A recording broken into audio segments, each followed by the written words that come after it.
Ready? All right, let's go ahead and go.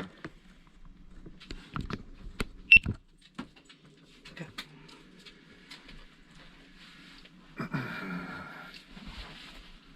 The reason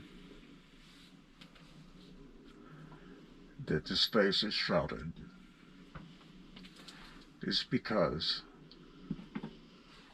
there is some serious doubt whether you can handle the truth. Excuse me. What you're about to see is the face of one of the most dangerous men in the world. In fact, you'll be seeing the face of death. This is a very serious episode we have for you tonight, and to signify that,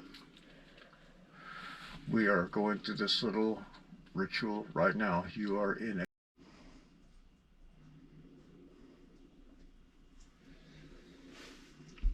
Welcome to another exciting episode of You Don't Know. You don't know, huh? So don't act like you do. Because then something bad might happen to you. And I'm talking to you. Oh.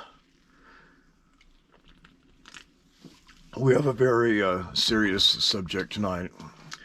You know, we handle many facets of mind control. It's one of our main subjects here on You Don't Know, a Basis Texas production. We've got a guest in the studio tonight, and for reasons of the seriousness of the content, this person will remain anonymous. The subject of tonight's discourse is organized torture. Yes, and I'm not talking about electronic harassment or most things having to do with the TI phenomenon, gang stalking, etc., even though that's harrowing enough as it is. We're talking more the old style, the OG, original gangster style, trauma-based mind control. There are many aspects to this. There are many different styles. We are not going to discuss the types of organizations that we are discussing tonight. If you figure it out or something like that, that's okay, but we're not going to name it.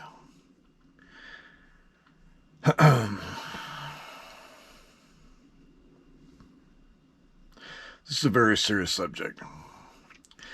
Fear is one of the main components of mind control. One of the let me just say this. A number of years ago, I discovered what everyone wants, what everyone in the world wants, and it may surprise you, and you'll find out. You may think there's no way that I can guess what you want out of life, but you would be wrong, because I'm fixing to tell you, and what I tell you might surprise you, because it may have never dawned on you this is actually what you want. Is it acceptance? Is it love? Is it to be respected among your peers? Is it to be left alone? Is it to be famous? Is it to be a recluse and solitary hermit? There's so many things that people seemingly want. What about success? Most people want success. Is that true? Do you want success? Let me tell you, that's not true. Most people do not want success. Even the people that think that they want success don't want success. What they want are the symbols of success. That's what you really want. You don't give a fuck about success. You want the symbols of success. That is a nice car, a nice home, your kids going to a nice college. That's what you really want. Symbols that say, I am successful. No matter what, part of the socioeconomic strata you occupy, you want to be respected amongst your peers. You want the symbols of success. And that's not what I'm talking about when I say what everybody wants. Let me just cut right to the chase so that you'll know that I'm not full of bullshit and tell you what everyone in the world wants, including you. And this is it. What everyone wants is to not be tortured to death. First and primarily, that is what the human being wants. To not be tortured to death. I got you on that one, didn't I? You can't argue with it. That's really what you want. And everything else that you want after that is, of secondary importance on your priority list. What you really want is to not be tortured to death. Now, we're not going to talk about death tonight in this episode for several reasons. If there was any death involved in the things that we're going to be talking about on this interview, the witness that we have here, although I'm going to give away a little bit of a teaser right here, was actually, restrained along with other people during these sessions of torture. There's nothing they could have done to help these people, but just and I don't even know, and I don't have any reason to think that anyone died during these sessions. But if somebody did die, and I asked questions about this, and somehow, this person confirmed my worst fears that somebody had died, then in a way that would maybe make them an accessory to some crime. I really don't know. I'm not a legal expert, but that's the reason we're not going to touch on the subject of death. The reasons why these people were put through these experiences is to keep them in line, to control them, and, mind control them as well, even if it's just, even if this is not an MK Ultra type of mind control experience, it really is, because it just gets down to the basest, most raw of human experiences. And the woman that we're going to be interviewing tonight, who's right here in the studio, we're going to give her a fake name, and that's going to be Hilda. And so, Hilda, thank you so much for appearing with us on the show tonight. I say appearing, you're off camera, of course. And if you don't mind, as much as it's comfortable, please bring that chair a little bit closer, because I've got a really loud voice anyway, but I'm sitting close to the camera, and I just want to make sure, since it's going to be mostly you doing the talking, that the audience can hear you. And I know that. Speak up. Okay. I know I've got a soft voice, but I'll try to speak up. Okay. All right. Well, these experiences that we're talking about, how many years ago would you say that they started?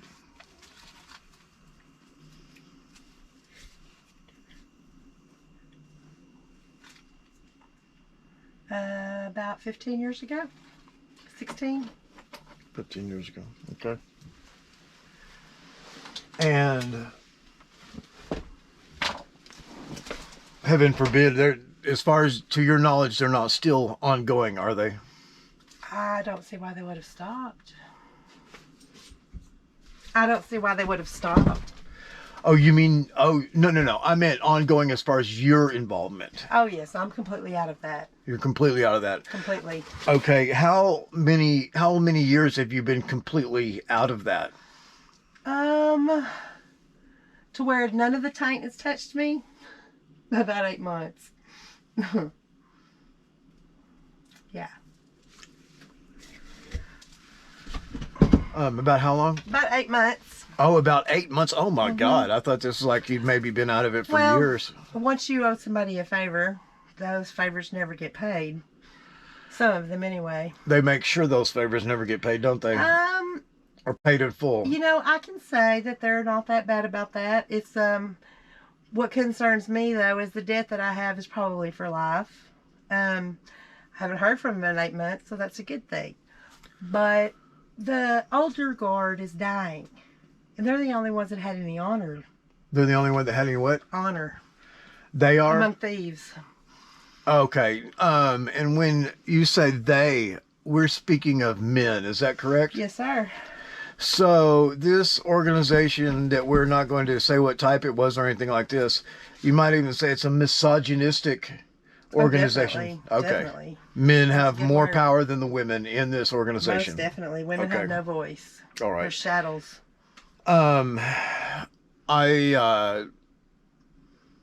You have told me that during these sessions, what the people that you were made to witness these sessions along with other women, is that correct? Yes, sir. Okay, so why don't you explain what would happen right before that, or how you got brought into the room, or they always had meetings. They had meetings all the time. They had meetings about this. They had meetings about that. It's a big just an excuse to get together and drink, see each other, and say hi, attaboy, and all of those things. They would have a meeting, and there would be like a trial. And if somebody had done something wrong, snitches, if somebody had gotten too tweaked out on the product or gotten in the product and they weren't supposed to, or just, they were really kind of, I don't know, I can't find the word, but it was over some stupid shit sometimes. I mean, that's about all I can say. Okay, so do you think sometimes somebody got this punishment just because they ran out of people to punish, or just to set an example and that they didn't really even deserve the punishment? No, I just think that they like you to jump through hoops. And if you don't jump through their hoops and do things the way they want it to do, then you don't care about your brothers.